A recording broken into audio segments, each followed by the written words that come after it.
Then we're going to start with you, and then we'll work into Julian.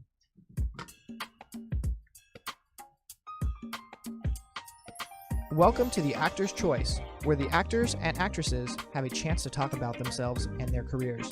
Join us now for the next hour as we explore the marvelous industry of acting by actors and actresses from today's exciting show business world.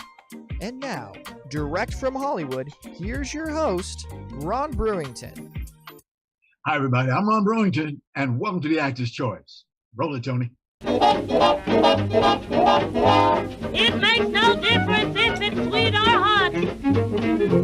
Just keep that rhythm, give it everything you got. It don't mean a thing if it ain't got that swing.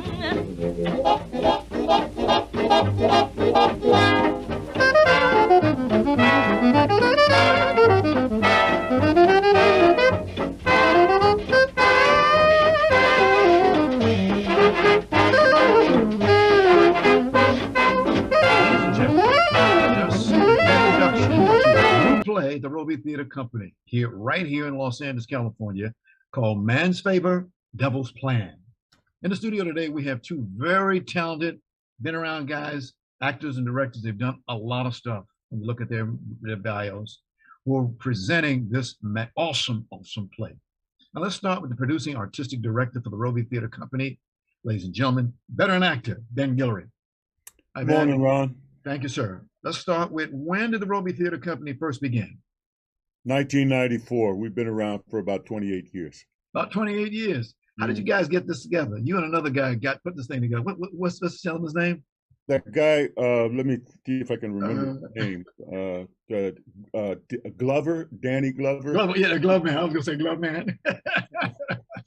You know, Danny and I have known each other before we were actors. We grew up in the same town, San Francisco, in the Bay Area. Right. We studied there, and we did a lot of work up there. And of course, like a lot of young Turks at the time, we were talking about what we wanted to do, what we were going to do, how we were going to do it. Well, we didn't know how we were going to do it because we were all broke and just kind of starting out. But we knew what we wanted to do.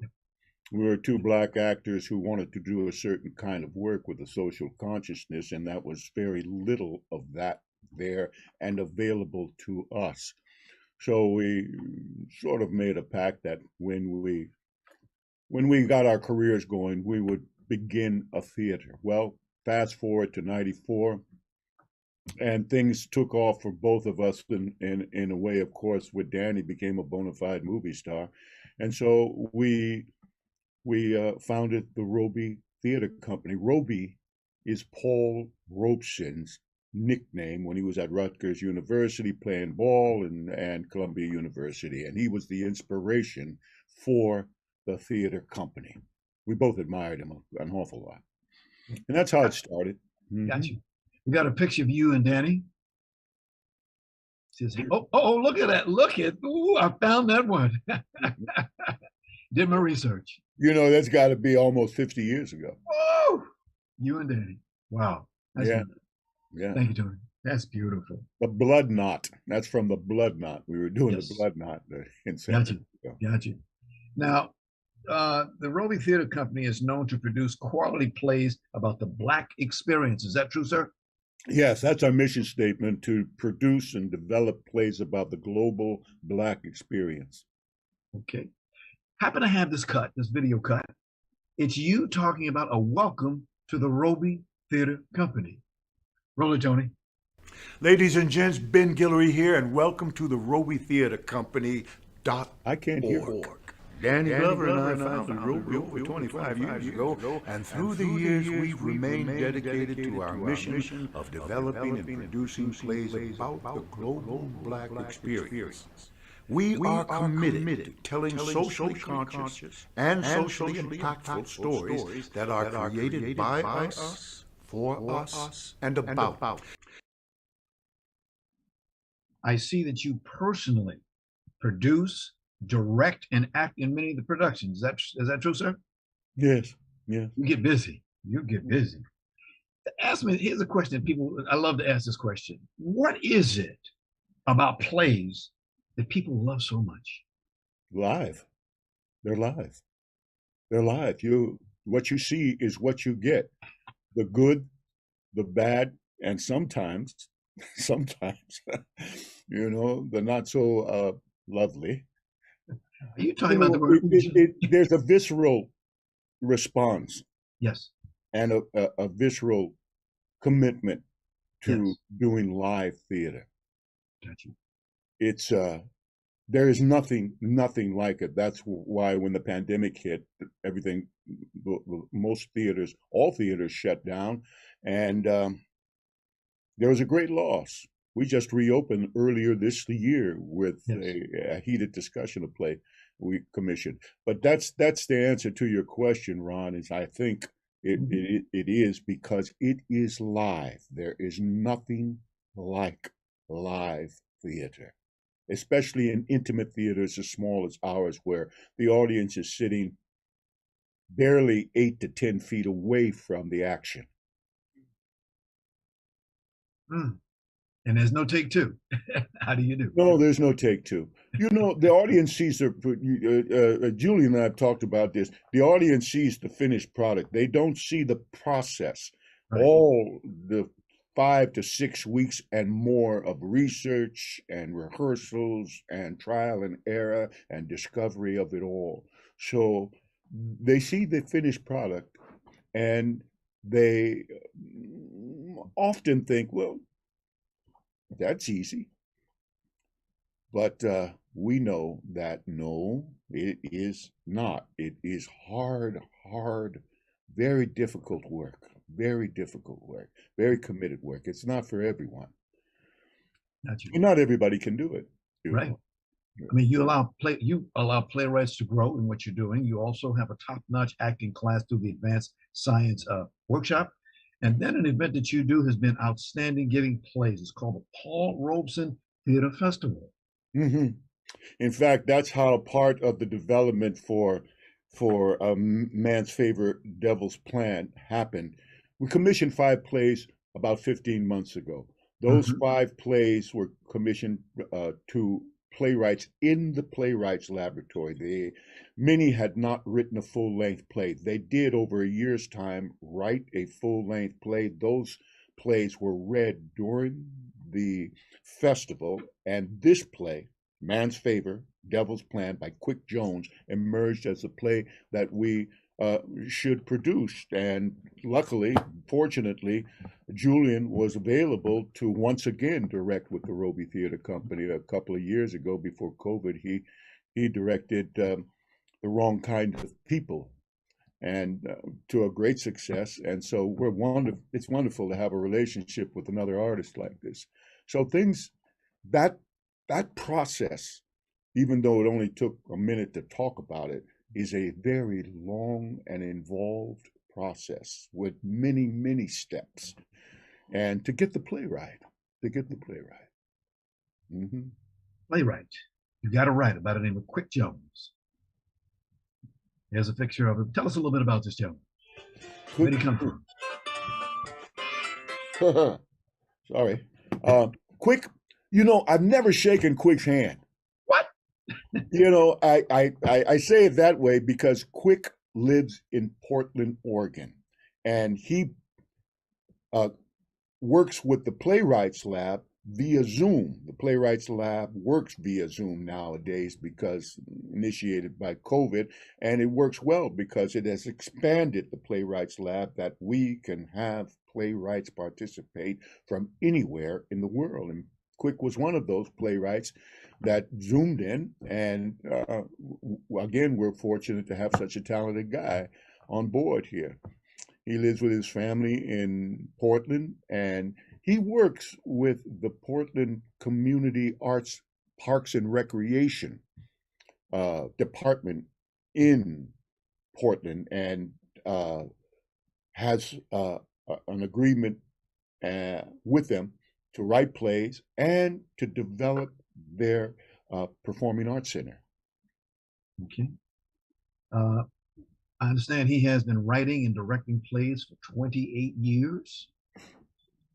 And it shows in his work because his work, When you come to see it, Ron, you'll see, and hopefully some of your listeners and viewers will come to see it as well. Yes. The dialogue, he is so adept with dialogue. It is the repartee between the actors is just wonderful. It's poetry in motion, and moves the play forward, which is simply a must in playwriting. So he's a very talented guy.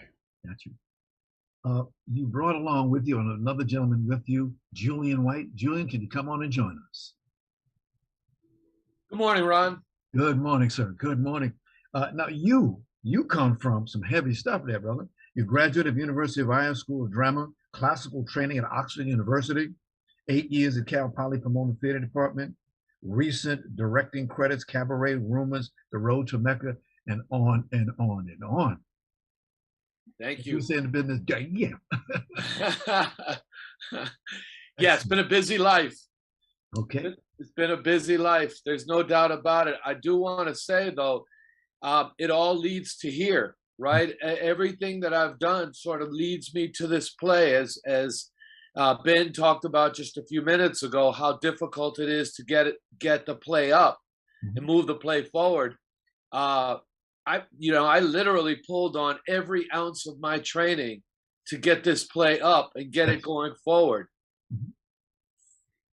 And the word is? And we're open. We opened a couple of weeks ago, so I'm very pleased with it. I think it's one of the best things I've done. Okay. Tony, can you put up that play poster for just a moment? Look at that one, fellas, ladies and gentlemen. Says it all. Dates, place, and time. A lot of good information on that one little piece right there, that photo. A lot of information. Written by, directed by. Looks very good indeed. You know, Ron, we're at the Los Angeles Theater Center, downtown Los Angeles at 5th and Spring, and we've been there for 18 years as one of the resident theater companies there. The Latino Theater Company is the host theater company. It's a city building, and it has 5 theaters in it, and we work out of Theater 4.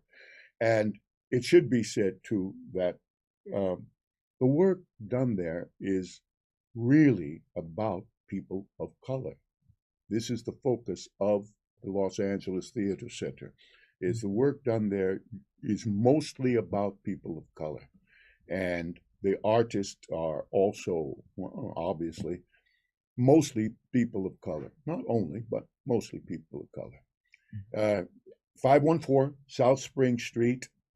We run Friday, Saturday, 8 o'clock, Sunday, 3 o'clock matinee. We'll run through November 20th. We have 3 weekends left. The final weekend is almost sold out, so I suggest those who are, should get their tickets quickly. There's a number. I'm going to use this to plug the play. Please. I know you don't mind, Julian. No, please. Oh, no, please. It's the number to call, 213-469-7402 is the Roby Theater Company office number, 213-489-7402, 489-7402. And our I don't mind at all. I don't mind at all, Ben. The more the merrier. We need them all. Yeah, we certainly do. RobyTheaterCompany.org is our website. You can go there and purchase tickets, make donations, do everything to support a theater company. Back to you. Julian, please give us a synopsis of this play. Yeah, the play really deals with several themes. It deals with the theme of workers' rights. Am I on? Yeah, workers' rights. It deals with Me Too. It deals with the underrepresented and the unrespected. It's set in 1938 at a hotel in Los Angeles. The characters in the play are transplants from the South, African Americans moving in the Great Migration from the South to the West, in the Midwest and the North, and they get jobs at a local hotel. And really the play is about what you have to do in order to keep your job. And it's one of those themes that every one of us can relate to, where we are at a job and we like the job, but there's several things that the boss asks us to do that we walk away going, is that legal? Is that moral? Is that righteous in any way? And really, it happens to workers all the time, unfortunately, especially women. And this play depicts that. Hello? Has brought her brother to the hotel, and the brother is wanted in Texas. And in order to get her brother there, she has to compromise her body in order to make that happen. Okay. You know, it's interesting. You and I and Ben, we're all over 25. And that's a generation. The young generation today, I went to see Emmett Till's movie the other day. And I say to people, the time is right to see that movie. I say to people, this movie that you got, this play that you guys got, this is the time to see it. So, absolutely. What do you think? Yeah, absolutely. There's no doubt about it. There's always the right time to correct an injustice. And I think that's one of the things that this play does, is it opens the door for conversation about what's right and what's wrong in this society. And one of the things that I admire so much about the young generation is they're out on the streets talking about it, protesting and making noise about identity and relationships and race and all of those things. And I really respect that. I hope they'll come out and see this and have an opinion.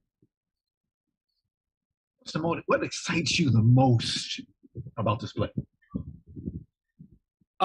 You know, what excited me for several weeks, for 5 weeks, is working with these actors. These actors are amazing. They're some of the best actors I've ever worked with in my life. I was lucky enough to go into rehearsal, present an idea to them, ask them to do their research, and they one and all came in.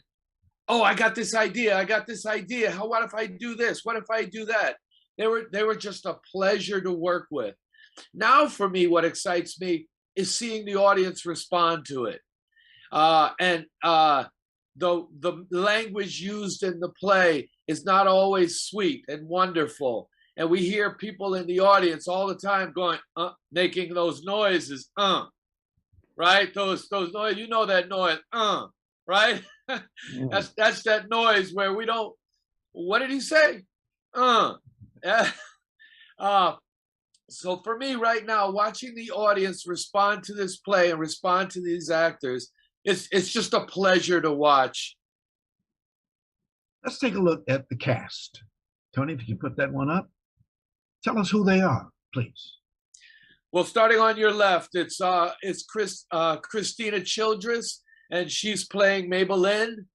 To her right is Crystal Nix. She's playing Miss Pearl. Daryl Phillips, and he's playing Avery. Ashley Olivia Jones is playing Dee Dee. Nick Few is playing Butchie. And finally, Matt Jennings is playing Laddie. Butchie, huh? Butchie. That's that old school name, isn't it? Everybody knows a Butchie. Wow. And other people obviously applied for this roles. Yeah, we had several auditions. We did a reading over the summer in July, and we had auditions for that. And then after the reading, we had an opportunity to go back and reevaluate it and see if the actors that we had worked for the play going forward, with the vision of the play going forward. Along with the writers' workshops, quick made adjustments into the play. So we held another round of auditions. And I brought back 3 of the original cast and brought in another 3 to join this cast. So we've had 2 rounds of auditions for this play. Gentlemen, I just happen to have a small click. Roll it, Tony.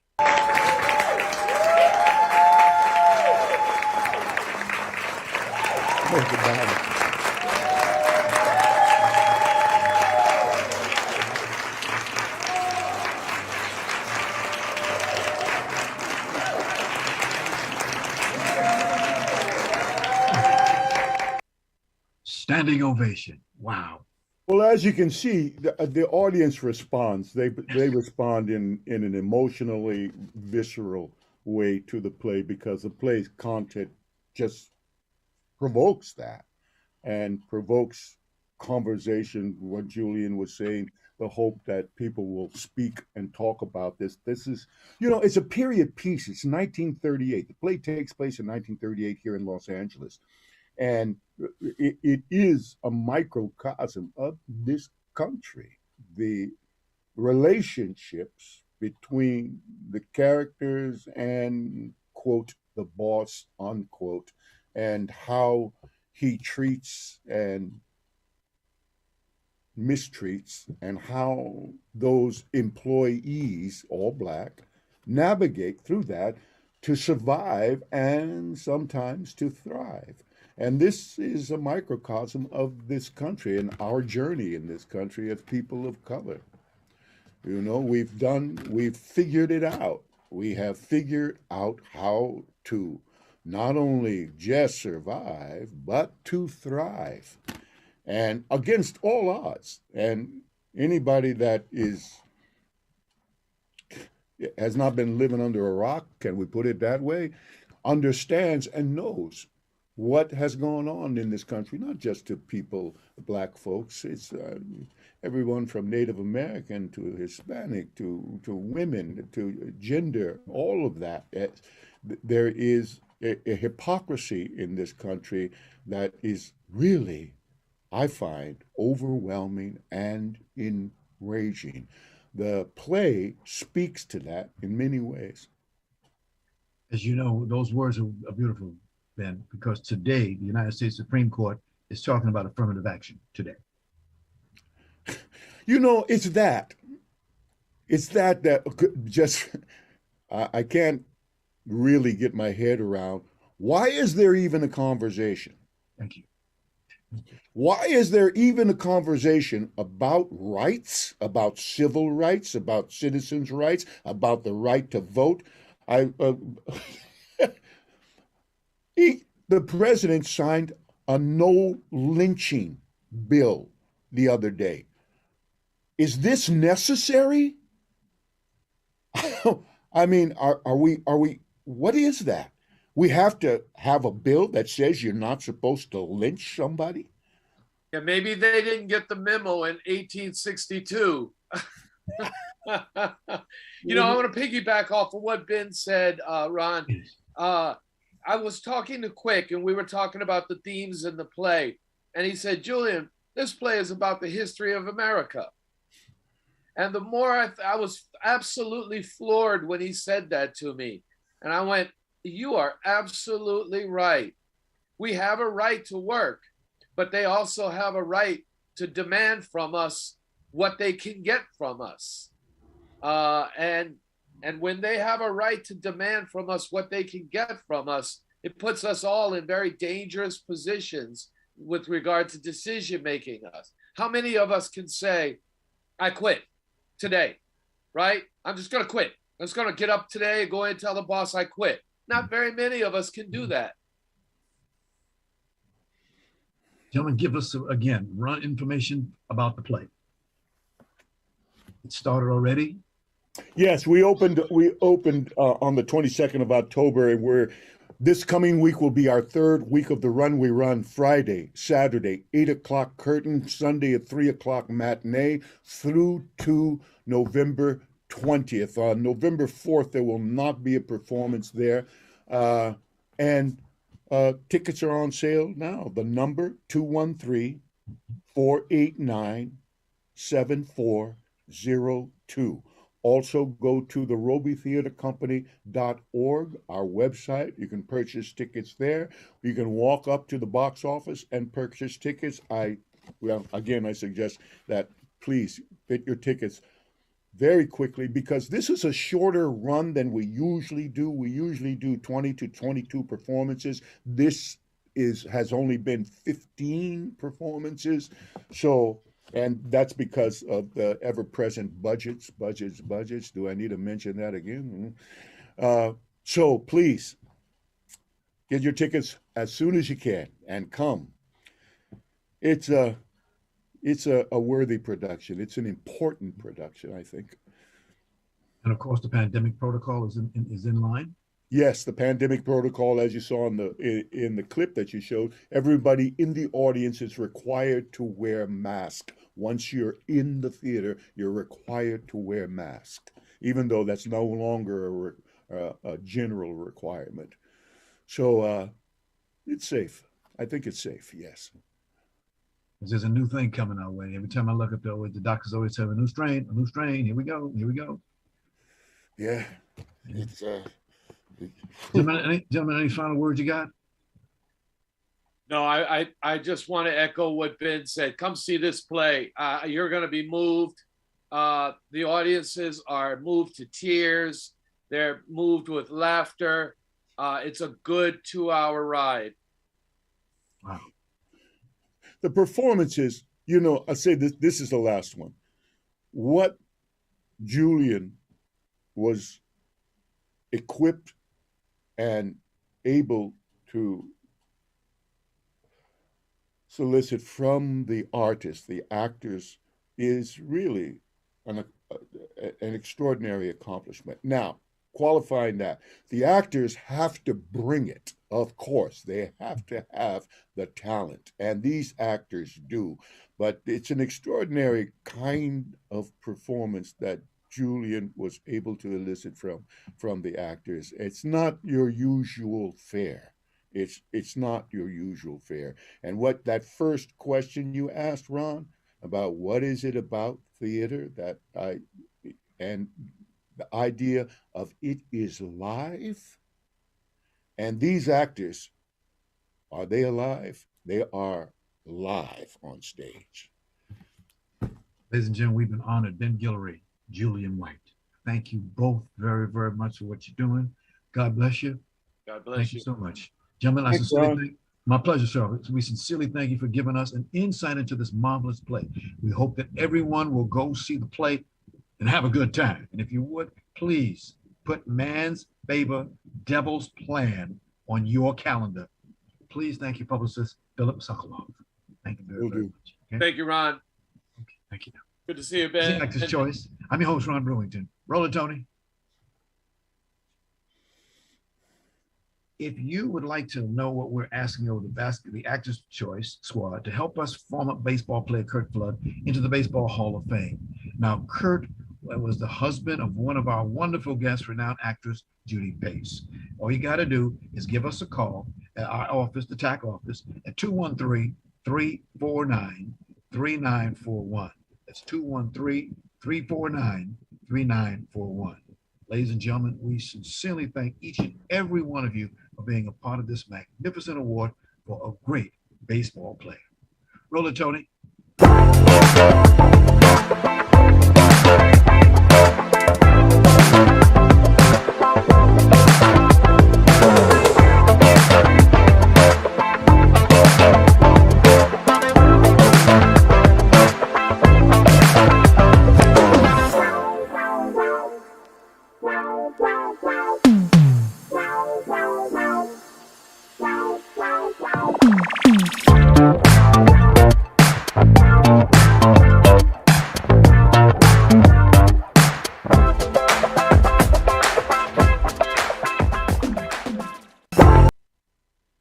Ladies and gentlemen, for more TAC information, please contact our office at 213-349-3941. That's 213-349-3941. Thank you. Roller Tony. This is tight. Yeah, tight. You know, only one thing can make this better. So. Yeah, and what's that?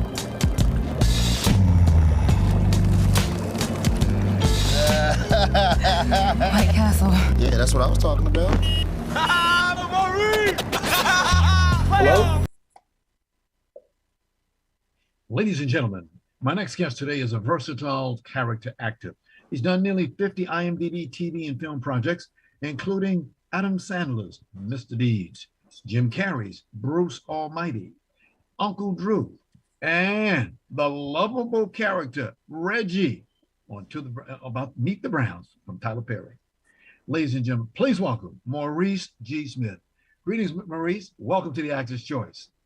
Hey, how you doing? Thanks for having me. Man. Doing fine. By the way, just so you know, we'll send a copy. You get a copy of this show after it's over, and you'll see all the recording and all the music and all that stuff in it, and you get an IMDb credit for this one. So perfect. Thank you very, very much for being here today. Where were you born at, first of all, sir?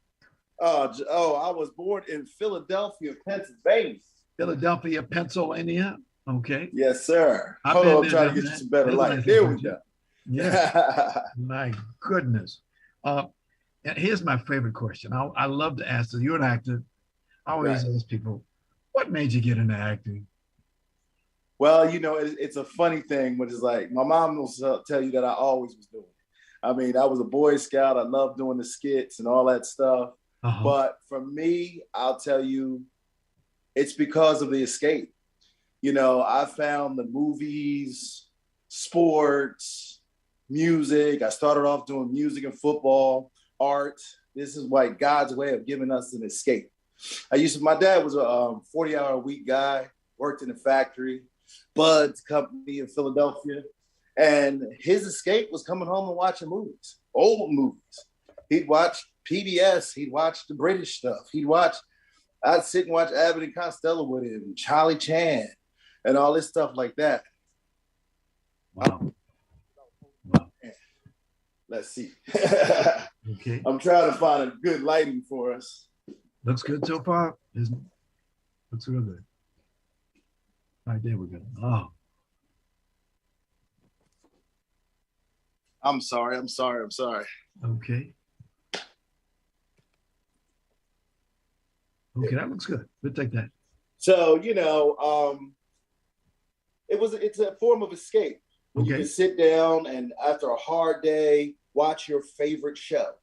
Gotcha. Listen to your favorite, jazz song or rap song, read a book. You know, my cousin I also attributed to because she got me into reading the books of movies. One of the first ones she loved horror and she had The Shining. So I watched The Shining, scared to death, and then I read the book. She's like, you got to read the book. It's always better. So that got me into characters and everything, and that's what it was, you know. And you got some education. You went to Westchester University, got a BA in theater arts. You went to Mountain View Theater and Conservatory in London, England. London, England, yes. I see the boy. Right. What are some of the roles that you look for? Some of the roles I love? That you like to get. When it comes to giving in role, which one you like? Oh man, I love August Wilson stuff. I love August. A little bit about it's funny how we do things. So I was one of those guys that I was afraid to even declare theater in school because I was a Kappa, Black Student Union president. And I was like, oh man, these guys are going to tease me if I become a little theater geek. I say this, I tell people that all the time. And there was a brother named Clinton Jackman, brilliant actor, young, talented guy in Philly, does a lot of theater stuff now. He said, yo, man, they're doing Fences, the first Black play at Westchester. I'm not in school this year. You need to go out for it. And I was like, man, I don't know. He's like, I'm telling you, go out for it because I've been talking you up. You've been asking me about theater, you won't make it to claim it and you won't declare it because you're afraid people going to. When I tell you, I auditioned for it, got the role of Troy. The next thing I know, that's all I was going to do. I was like, I'm here as a hired gun. So one of the acting teachers said, they came past and like, there's Tartuffe auditions today. I was like, nah, I'm doing Fences in the spring. Like, you go audition for Tartuffe, aren't you? And I was like, no, why should I? But then he said, go ahead and audition for Tartuffe. I auditioned for Tartuffe. I get the role of Tartuffe. I'm like, oh, wait a minute. So finally I declared. So I went from a B student, to like an A student. because I finally declared my major. I finally went after what I was, supposed to do, which was act. So that's a whole long story to say why I love August Wilson stuff. Boy Willies and all of it. Turnbow, everybody, all the guys, all the plays. I love him. I got to meet him before he passed. We did a musical version of Cooley High at Freedom Theater with the late, great Walter Dallas, who was the artistic director and the creative mind behind that. And wow, I met August Wilson. He signed my August Wilson book. We rapped. I was like, that's one of the one-man shows I want to do. I would love to do his one-man show, the August Wilson one. That, and I'd like to do Thurgood Marshall's one-man show too, on stage. The year was 2000. You got your first IMDb credit, a TV actor, for the show, The District. Remember that one? Yep. That was my very first credit. Court Usher. Yes. The District. Well, I got The District kind of sneaky. I'm very good friends with, and I'm going to shamelessly plug in Sean Patrick Thomas. He's doing an amazing job in that movie Till. And he and I met on Cooley High. He was playing the role. He was playing Glenn Thurman's role. Yeah. From Cooley High. Yeah, it's escaping me, but and we met and we became instant friends. And he had been going back and forth between New York and LA. So he got a place in LA, he got The District, and he was like, Reese, you need to come on out. You need to come on out. You can sleep on my couch until you get a place. It's the classic actor story. I went into the cast, he introduced me to all the casting people. I met John Amos and all those guys on set. And then she finally called me and she said, hold up, I got something for you, a bailiff. And I read for the bailiff, got the bailiff. That was my first IMDb credit in Los Angeles, was The District. Yeah. I think it aired in October. Yeah, I know it aired in October because unfortunately, and my dad was so excited, but he was kind of sickly with diabetes. He passed the week it aired. So he never got to see it. But I knew he was with me the whole time. He's still with me. All of my family that's passed on is still with me. And yeah. Let's fast forward. 2009 to 2010, you were on a TV show called Meet the Browns. There's a story for everything. Meet the Browns. So, when Tyler first came out, everybody talks about it. The Tyler Spike Lee thing. Spike Lee, hands down, I still want to work with Spike. Love Spike. Meet the Browns wasn't even on my radar. I wasn't even looking at that stuff because I wanted to do procedurals, and I was funny. I knew I kept getting sitcoms and stuff like that. So I thought I was funny, but I didn't go out. They used to tease me and say, you don't go out for a lot of black stuff. Black Hollywood, you always going on stuff when it ends. I wasn't on the radar for some reason. I don't know why. I don't get it because I'm a brother, baby. But anyhow, Meet the Browns comes up. And I'm like, it was a 3-episode arc. And the person they wanted for it, because it was written for a comedian, and it was supposed to be a setup for Cora to get with the principal. I was purely supposed to be the jerk boyfriend that ended up, setting her up with going with the principal, which was the storyline they were doing. This is the story. I was like, am I going to do this audition? It's in Atlanta. How am I going to get there? This, that. And I had I'm also a Mason as well as a captain. One of my old Masonic brothers was like, listen, he was a Jamaican man. He's like, you better go in there and do that audition. Everything will open up for you. And it did.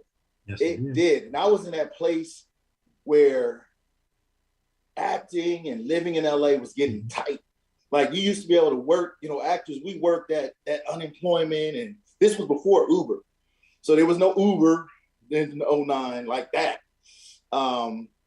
So you was hustling, and I had just got to, because I was always doing well enough. You see my credit, I was doing well enough where I had a lot of commercials. I was very successful commercial, but money was starting to get a little, And I was starting to get to a point where I was only getting like, I think 100 something a week, or, you know, because of unemployment. Ooh, baby. So when I say God shows up and shows out, I do the audition. They immediately pin me. I didn't know what their pinning is different than what we put on hold here in LA. But in Atlanta, they were saying pinning or something. And then we didn't hear anything for a while, for a long while. And then next thing you know, they call me in. I do the 3 episodes. Then I get another call. Then I get another call. Then I get another call. And now I'm like a recurring regular. And it was the most amazing experience working with David, Tamala, Tony Vaughn, everybody on that show. We had a ball every day. It was like, it didn't feel like work at all. You did 22 episodes, and let's take a look at one of them. Roll it, Tony. What is wrong with you? I mean, I can understand Corey being mad, but you should be glad that me and Corey ain't getting married. I am glad, but you hurt my car. I can't marry you, Brown. Because I love it too much. What? That's the dumbest thing I ever heard. Look, man, I know, I admit, I shouldn't have proposed to her. She deserves much more than I have to offer. Well, you got a point there. Okay, look. What you gonna do, Big Butter? I'm gonna get myself together. All right. We got just a few more minutes. We want to get this one before you get out of here. This year, 2022, you got some work. You did Tyler Perry's A Medea Homecoming. Mm-hmm. That was a call in. You know, I was around, and they were like, the scene got cut out. That was supposed to be. And I ended up just handing out it looks like all I did was hand out the diplomas at the end. Yes. But it was supposed to be the scene, because if you've seen Homecoming, you know, he does a huge Beyonce thing at the end. Yes. Well, the setup scene before that was the scene him and I were supposed to have together. But because of, you know, things make it to the cutting floor. Who knows? But actually, we didn't even get to tape it because we were under a time crunch and lighting, and they just were like, we're not going to be able to do it today. And we were rapping today. And the last final thing we're doing, and it's hilarious, was Medea being Beyonce. So yeah, that's what happened with Homecoming. But in it, you'll see me at the end giving out diplomas. All right, we got a clip. Here we go. Roll it, Johnny. Hallelujah! Yes. Hallelujah! What the hell are you doing? I'm gonna make this big for my great-grandson's graduation barbecue. I know you want barbecue ribs, but do you have any room for roasted brown? What? The hell? You gonna buy me another damn trick? Yes. Last question, sir. Mm-hmm. Have you ever had a role that you always wanted, but you haven't received it yet? There's a role you always wanted. Absolutely. I mean, what I want to do, I want to do film, and I want to do that role. Ooh, that role that, like I look at Chadwick Boseman, I look at James Earl Jones, the role where you get to do the biopic of someone and travel through, like August Wilson or something, a bio, I would love to do that because I'm so enthralled in theater and film and television that I don't separate. In England, they don't let us separate. It's like you're not a film actor, you're not a TV actor, you're an actor. You're not a theater actor, you're not a commercial actor. Here, sometimes you get, you get tight, but because of my love for character, my love for a biopic would be something I would love to sink my teeth into and travel that person's life, because I do believe that as actors, that's what we do. Truly, like in all our play, first, I believe in, one of my professors said, don't act B. You just wake up and you're August Wilson if you're playing August Wilson. And then the other, and given all his circumstances. And I think that we as actors, all we do is put a character on the couch. We're like psychologists, you know what I mean? We're like, we put them on the couch and we try to figure them out.